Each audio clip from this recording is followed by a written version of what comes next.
Thank you very much, everybody. Just before I start, I'm Francesca Zambello, Artistic Director, Washington National Opera, and then I want to welcome Mrs. A.M. Holmes, librettist, Kamala Sankaram, composer, David Henry Hwang, playwright, librettist, and Huang Ruo, composer. Okay, so we got a lot of info to cover tonight. I'm going to move quickly because I know this thing is always supposed to be an hour long. We have a lot of great selections that you're going to hear, and everybody's going to talk about their work, which is all going to be interesting. You're all going to get on the Acela and come down and see these operas between March 5th and March 25th at the Kennedy Center, which I think, as Tim just explained, the genesis of this work written in stone was really because of the 50th anniversary of the Kennedy Center, which is a living monument. And in Washington, D.C., there are so many monuments, and they're such a part of the fabric of the city. And of course, now we're in a time where I think we're all thinking about what do monuments mean. And when we began this process and thinking about what we could do, we were looking to the monuments for the stories that they hold inside of them. And so at WNO, we approached 4 different composer and librettist teams because, as I think Tim explained, we've had a program for 10 years called the American Opera Initiative. It's not the best title, I know that. But if anybody wants to sponsor it, we can then put their name on it. I'm here at the Guggenheim, always happy to mention things like that. Anyway, so this program has actually brought us all of these people for some of their first operatic works or early operatic works, where we have premiered 1-act operas and many 20-minute operas over the time. I think something like 60 different pieces with many different teams, and many of these pieces have had afterlives.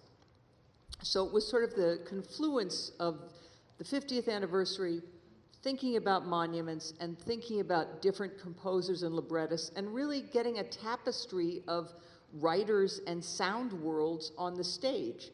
So also, even in the world sort of pre-COVID, I know we were heading to a time where not everybody wants to sit through a 4-hour opera. So it seemed like doing 4 shorter pieces could be really interesting. So I just want to tell you a little about one of the pieces, what is really the prologue before we get to the actual operas. The prologue piece, which is only 8 minutes long, is by Jason and Alicia Moran. Jason Moran is the head of the jazz program at the Kennedy Center, and of course a noted pianist and composer. His wife, Alicia, is his writing partner, and of course a mezzo-soprano of note. Their piece is called Chantal, and it really asks the question, what is a monument? What does a monument mean? Are they memory? What is their significance for us? And it is a 1-woman monodrama where Alicia plays a character named Chantal, who is actually being a surveyor as she assesses a monument that is about to be built, and asks those questions. So that really kicks us off onto the program.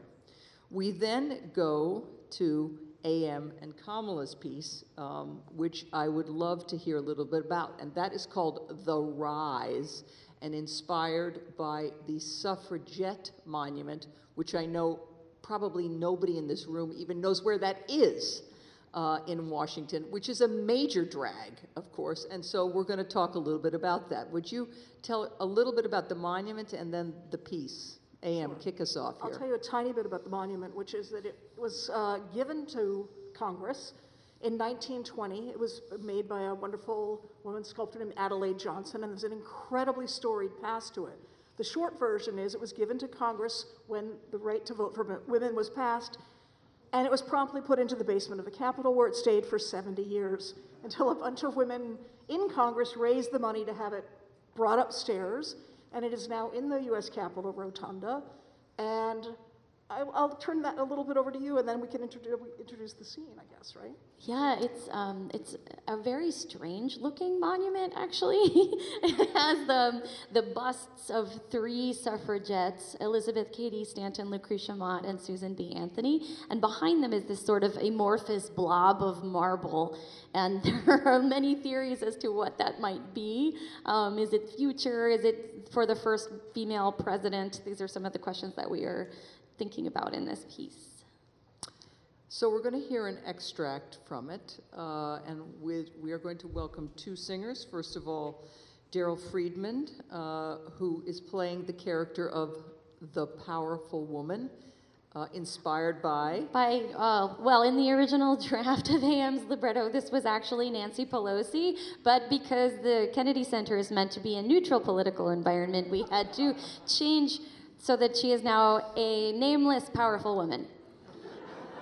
And she is addressing a young Girl Scout, played by Vanessa Becerra, who has lost her way on a tour of Congress. And I do just want to say one thing about that statue, which there is some lore that this statue was carved and shoved into a closet, and that eventually a janitor found it and pulled it out. So I don't know if that's true. Some people say it is, some people say it isn't. But so we're going to actually hear the opening of the opera, where the young Girl Scout Vanessa meets the powerful woman. They will be accompanied by Rob Ainsley, who is the director of our K-Fritz Young Artist Program, as well as the director of all of our programming for new works. So let's welcome, please, Vanessa, Daryl, and Rob. Thank you.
Thank you. That was lovely. I do want to add that the cast is also, aside from these two, features Janae Bridges, who it's her birthday today, I just learned, and Suzanne Waddington, who's a member of our Young Artist Program.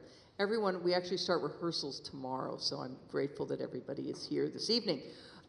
Before we hear another little selection from this, Kamala, I'd love for you to tell us just a bit about where you were coming from with that. I know there's some discussion about, tone, the Girl Scouts patter. Tell us a bit more. So one of the things that I like to do as a composer is to hide little puzzles and to sort of create musical codes throughout the score. And one of the things about A.M.'s wonderfully quirky and wonderful libretto is that it traces this sort of interior journey of this young girl who really doesn't see herself represented in history. And so for me, what that meant was trying to figure out a way to musicalize this feeling of not belonging to getting to a place of belonging. And I tried to think about, what is the most hostile and masculine music we could start out with? So I thought of 12-tone music. Apologies to any 12-tone people out there. But that's sort of where the beginning of the piece came from, is 12-tone music, but also drawing on military band. So it's wind band plus 12-tone equals this 12-tone march that we start the piece with. And then what happens over the course of the piece is that motive is transformed into something that represents Alicia's journey, so that by the end it becomes something that feels more at home in her as a person. But we haven't gotten there in this excerpt, but we will, don't worry. So that's part of it. And then the other kind of hidden things are, I actually transcribed a bunch of Girl Scouts doing the pledge, which is why there's all this pausing and starting again, because that actually came from watching the Girl Scouts do it. And then because we couldn't put Nancy Pelosi herself in the piece, I decided to sort of secretly honor her by making her section of music a tarantella, which is, of course, little Italian folk music. So I love that. So there's also an homage in the piece to the great composer, female composer, Ethel Smythe, who's actually the only woman who's ever had an opera on the stage of the Met. And so there is a little march of the women in there, which we're going to hear a bit of that, right? Yes. Do you want to say a few words about it? I will. I think not everyone knows that Ethel Smythe was a dyed-in-the-wool suffragette and a friend of Emmeline Pankhurst, and she wrote this piece for the women's movement in Britain, and it became the theme of the suffragettes. So it's called March of the Women. And Kamala, aside from being an amazing composer, is a great soprano. So I said, let's make it a trio instead of a duet. So will you join them for this?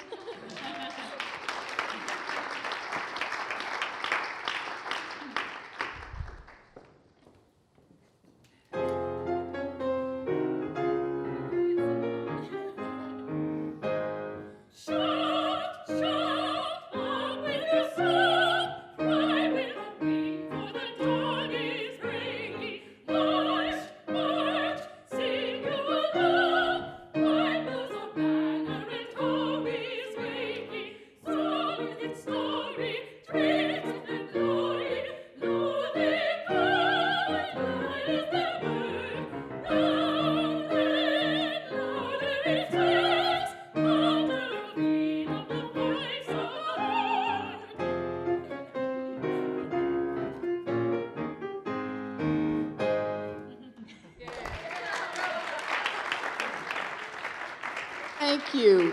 Thank you so much, Vanessa and Jill. Rob, do you want to jump in with something with that? Sure, yes. So that theme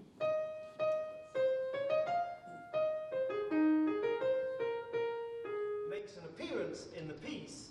So when Adelaide Johnson, the sculptor, we go back in time and the sculptor appears, starts explaining about the statue, she does it in a sort of very militaristic way. And initially we hear this little march. I'll just give you a little bit of the march. Are you ready? Yeah. Yes. From 1921, when the gift was given,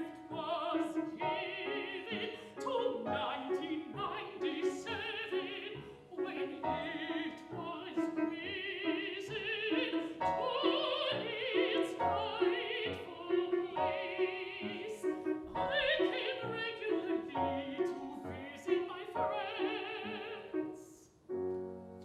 But then the next time it comes back, we hear this theme in the course of it. So here's the next time. Old pine needles from the quarry in Italy to my studio, then home to the ship. This is my training. Lucretia Marc, who delivered the declaration of Handel and said with the falls she had passed by the time my plan was hatched. Elizabeth Cady Stanton, who said the best protection a woman can have is courage.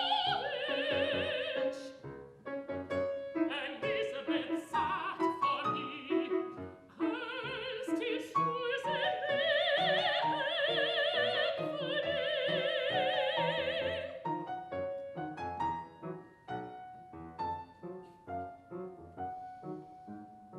These three heads, I sculpted them again and again.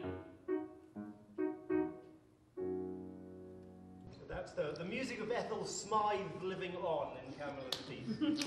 Thank you. Thank you, ladies. Thank you very much.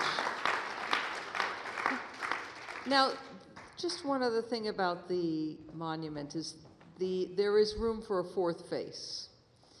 And can you talk a little bit about who that fourth faith is? It remains a mystery, because the thing that people have long speculated that it would be the first woman president, but there's not enough marble there. So unless we have a president with half a head, and I'm not going to go there, it's really would be hard pressed to get another head on there.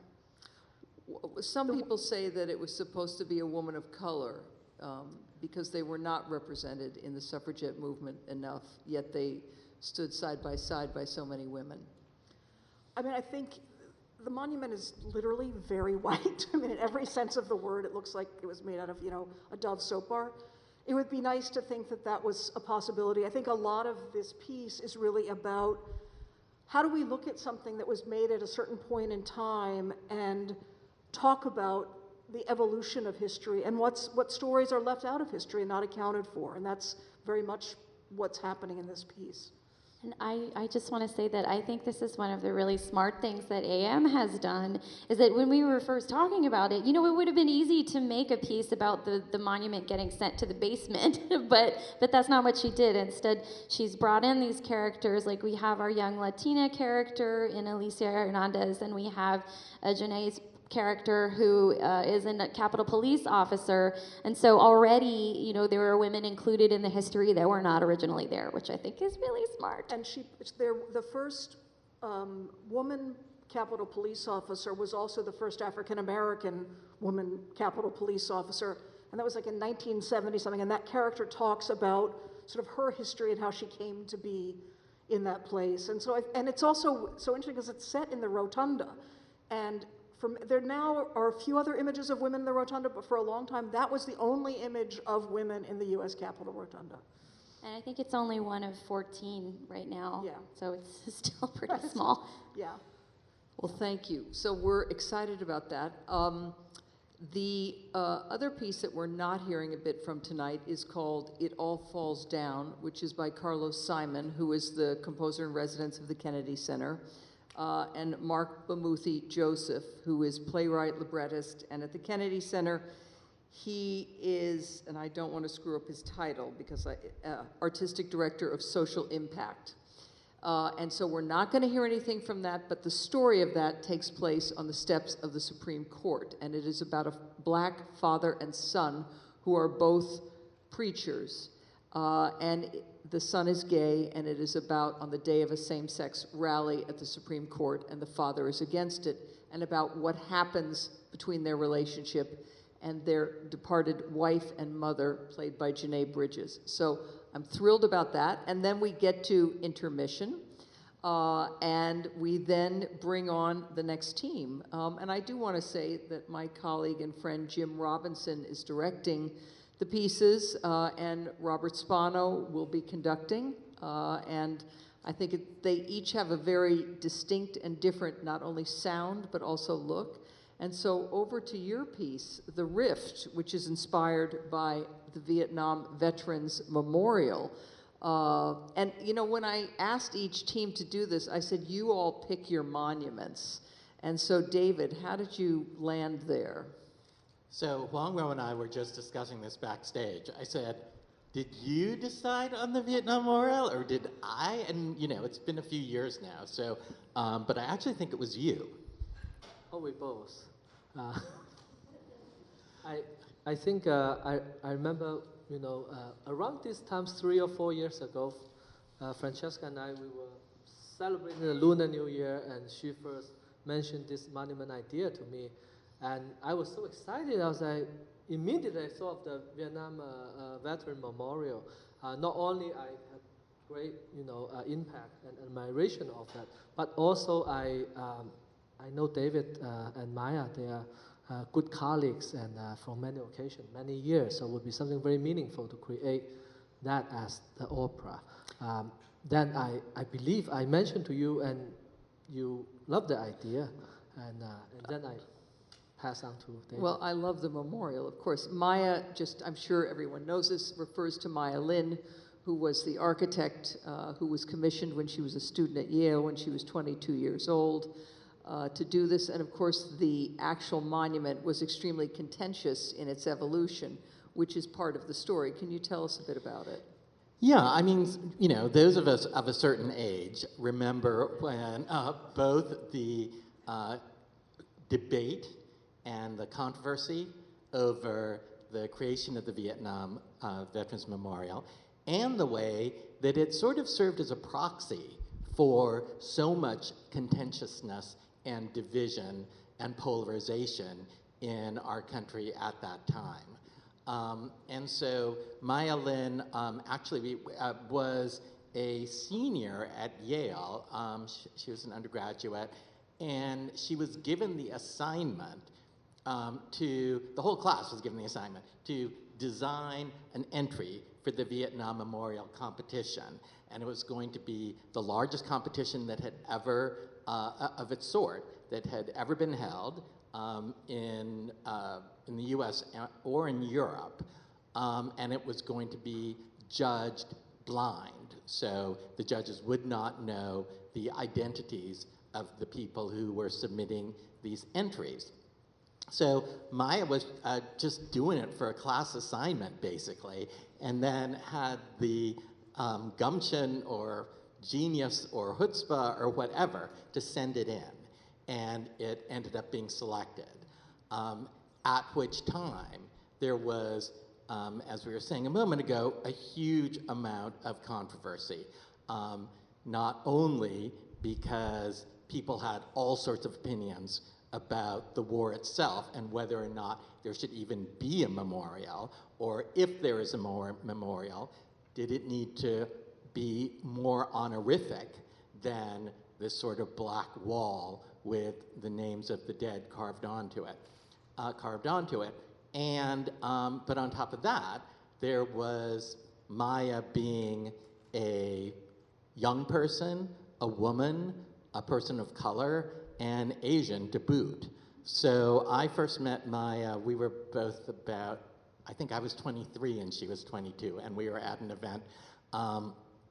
And so I've known her over the years and felt that this would also be a great opportunity to explore all the different contradictions that went into the creation of this monument, and how it actually is a very positive story, because it is a piece of art that has ended up helping to heal a divided nation. Thank you. Yes, so the title, The Rift, actually came from Maya Lin and her description of it. That you wrote a beautiful lyric, which is very near the beginning of the piece, where she is talking about, can the rift it's connect a rift us? in the earth, is how she describes it in her original proposal as a student. And that over time, the sun will shine, grass will grow, the earth will begin to heal. And so, of course, Maya Lin is a character in the piece. We're going to hear something of her music in a moment. But one of the other main characters in the piece is Robert McNamara, who was, of course, the Secretary of Defense at the time, and then in 1968 went on to become the leader of the World Bank for, I don't know, about 20 years, I think at least. And so we're going to hear Robert McNamara's first aria, where we sort of see him in conflict. Do you want to talk about it before we hear it, or? I think David's going to set it up. Okay. Yeah, so, you know, those of us of a certain age remember Robert McNamara. Those of you who are younger may not be aware that he was sort of considered the architect of the Vietnam War, first as Secretary of Defense under Kennedy and then under Johnson.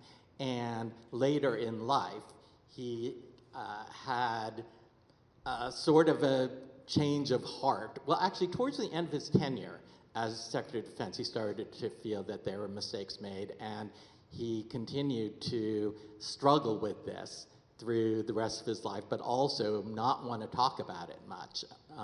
So in this excerpt, it's around the time when the when the monument has been announced, and he's giving a press conference as president of the World Bank and starts getting asked about Vietnam, he doesn't want to take the question, and the reporter eventually throws water in his face and calls him a war criminal. Great. So we're going to hear this excerpt sung by Hunter. This is Hunter Enoch, who's a graduate of the Cape Fritz Young Artist Program and is now out in the world making a fine career, accompanied by Rob. Thank you very much.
Much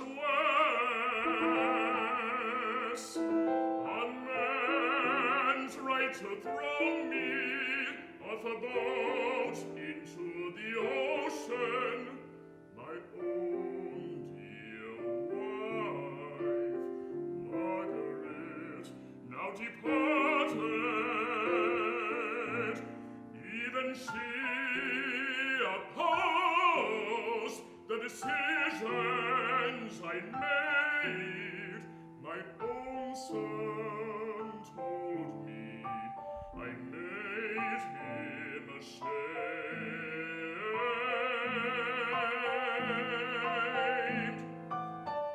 In his run he hung an American flag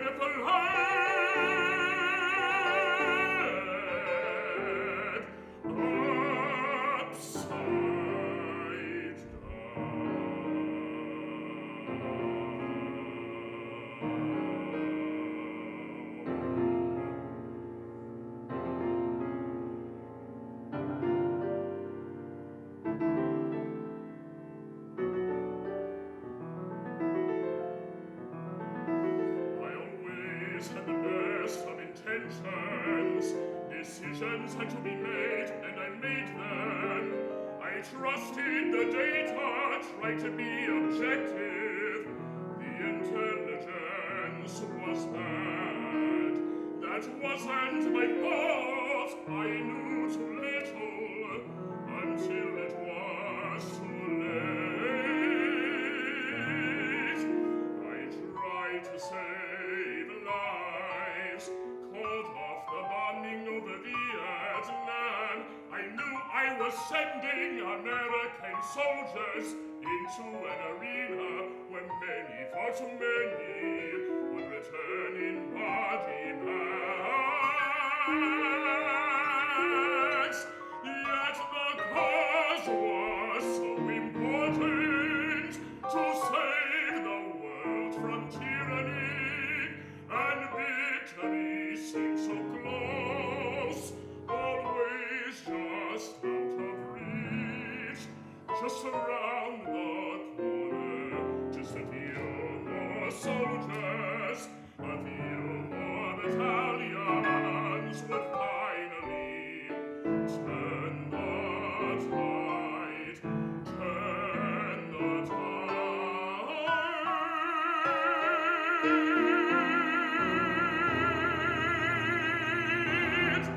How could it not? We were Americans. How could we lose? Victory seemed so close. Just around the corner until the day when suddenly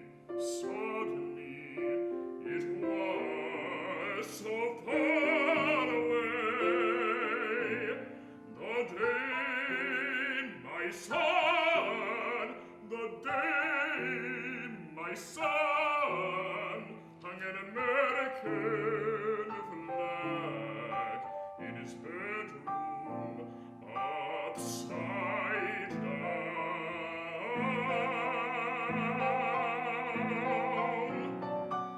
The day my son hung an American flag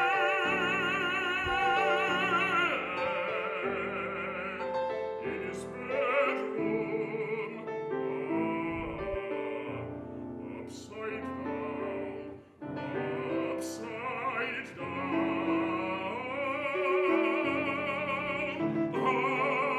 upside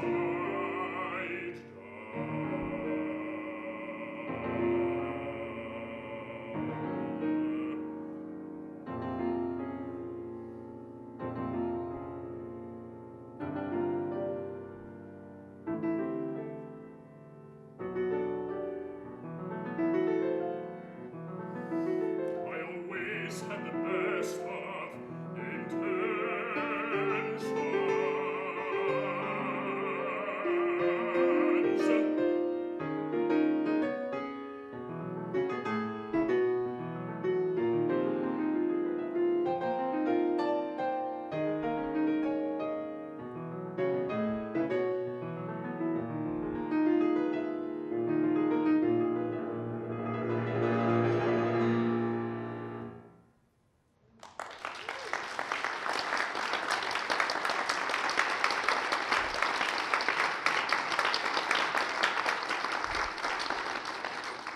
Would you talk about the flag music upside down? It's very famous, his son hanging that flag upside down. Yeah. First of all, when I read David's libretto, I just felt this is such a complex character, although I did not grow up in the same period where he was, sending soldiers to the war. But I thought the flag upside down, in a way, also is a metaphor for his feeling so close to wind, and then suddenly the tide was turned. And then, of course, it linked to the whole opera idea of Vietnam, U.S., ocean away. So water is the motive of this opera. You have tides, and we felt we are all in this, a swirl, water sinking down. In that sense, with the piano, so what I was thinking is when the word, the flag upside down, was mentioned, you will see this wave flowing backwards. So as a tomb painting. Right. Yeah. Could you play that, Rob? Sure. So we have these waves that kind of come down like this.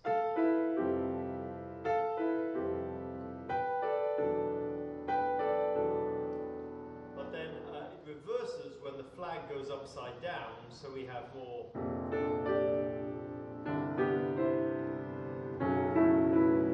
Waves flowing in the opposite direction, and the motifs go over that.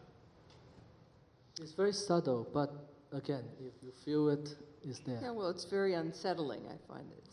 It's very beautiful. Hunter, thank you so much. That was wonderful. Thank you. Wonderful, thank you. So,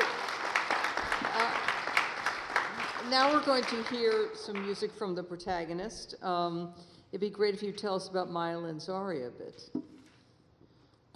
So I told you a bit about the degree of controversy that erupted when it was announced that Maya Lin's design had won this competition. And actually, there were opinions all over the map. There were people and critics who defended the design, but there was also a great deal of criticism and vitriol. And Maya, being 22 years old at that time, was having to face this incredibly adult and polarized and vicious attack, which was all over the media. So this aria takes place after the design has been announced. There's a flurry of opinions, positive and negative, but the negative ones are particularly personal. And there's one, the last criticism we hear before this aria is there's a dispute over whether there should be an inscription on the monument. And one of the critics says, if there is to be an inscription, it should read, "Designed by a Gook." So we are going to hear Karen Hwang sing the aria, Chinese as Apple Pie. Welcome, Karen. Thank you. Thank you. Oh, sorry, I should set this up too. So Maya was asked, I think by Morley Safer on 60 Minutes, how Chinese are you?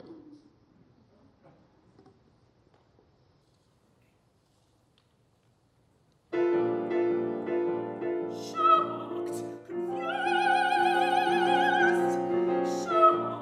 confused, hurt, angry. Is this really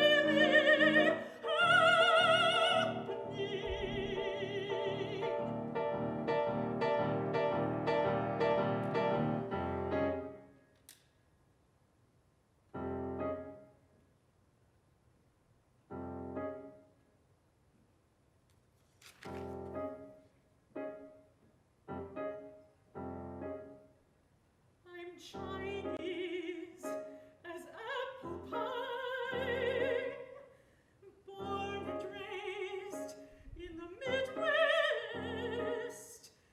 Not many Asians around me. I was just like any other kid. All I'm here to do is protect my design, see my vision through to its completion. This is all about the work. Everything else is only a distraction. I'm just like everyone else. But I think the organizers are protecting me from the worst things that people are saying about my work, about my design, about me. So what if I'm Asian and young and a woman? None of that should matter. It's only about the work. I'm just like everyone else. And yet, the battles I'm fighting would they be different if I was different too? If I was older, if I was a man, if I was white. These battles I'm fighting feel like something bigger. Perhaps I'm meant to live. These uphill battles are not only about the work. I feel as if I'm standing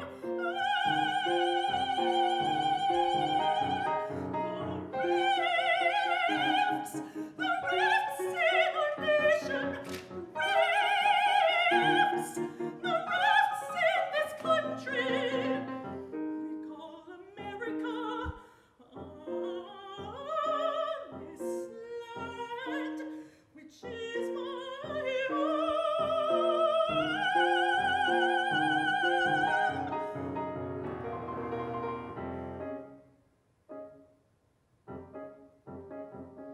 So I must fight with greater wisdom, one which understands that these battles are not only about the work, but some of those who hate my vision and design, they hate the idea of me.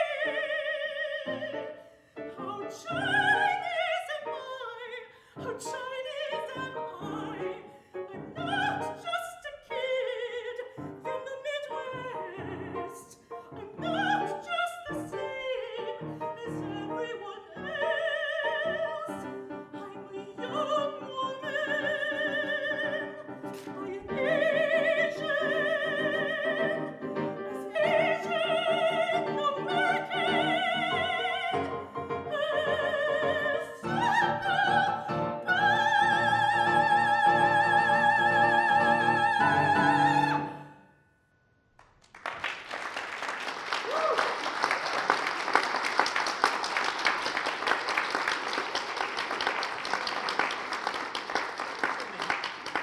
That was great. That was wonderful. I'd love for you to tell us a little bit more about the genesis of that musically. First of all, thank you for, oh my God, one more applause for Karen. That was, it's amazing to hear that come out so lively through your voice. So this was last year. We were at the midst in the springtime, towards the summer of the pandemic. I phoned David. I say, David, I cannot do this opera. I have a deadline, yes, I have a deadline, but it was, our country was in such a divide, and also the pandemic, we don't know what's going on, and it was not related to what my mind was, and also at that time the anti-Asian hate was also on the uprising. So I phoned David.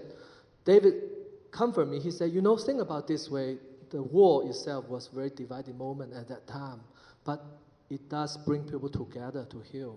So this opera is related to the pandemic, to where we are. So that gave me great comfort and encouragement to continue to write this opera.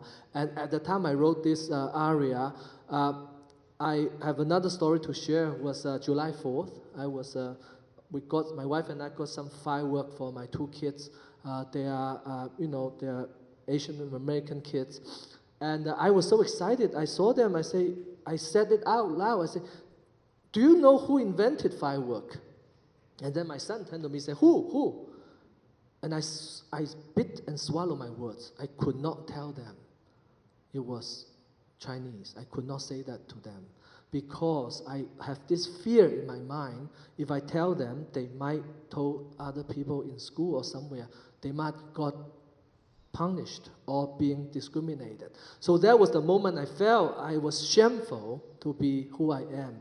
I was shameful even to tell them about the great history of one of their side of ancestors. Of course, the next day, I embraced myself to share that story with them. But it was real. It was real. And this opera gave me this burn in my heart that why I'm writing this days and nights is not just for WNO, of course. I'm so thankful for WNO. But also I feel That's the right thing to say. That's yes, right. for Francesca, WNO. But also I do feel I'm doing something I hope meaningfully could heal the divide one day. Well, thank you. And I think that is part of our intention in commissioning these works and in taking on complex subjects, things that I think we're all thinking about in great depth right now. And these are, for us, all of us working in the arts, I think we all view ourselves as people who make bridges, and to make bridges to people who have different views. We can't just stay all in the same place. And so I know all of us are working together, particularly in Washington, which gives us a chance to reflect, I think, much more actively on these things in a extremely upfront, close way every day. And so I am thrilled we're embarking on these operas starting rehearsal tomorrow, and that I know that they, in a way, will create a lot of discussion around monuments, around the issues in each of these pieces and the other two pieces that we didn't hear from tonight. We're also doing a large visual installation on top of the Kennedy Center on the Reach, which will be a whole series that asks the question of what does a monument mean? And so I'm thrilled that we're doing that there'll be something visual as well as musical, and these performances start on March 5th, and I really hope that you all are there and will join with us. I'm sorry we can't normally have these discussions afterwards here with Works in Process, where we can all have a glass of wine together and chat about these things. So I want to just close by expressing our thanks from WNO to our friends Caroline Cronson and Duke Dang for Works in Process, for hosting us here, for my colleagues, composers, librettists, wonderful artists who have performed for us tonight. And thank you, audience, for being here, and we await you at the Kennedy Center. Thank you so much for coming.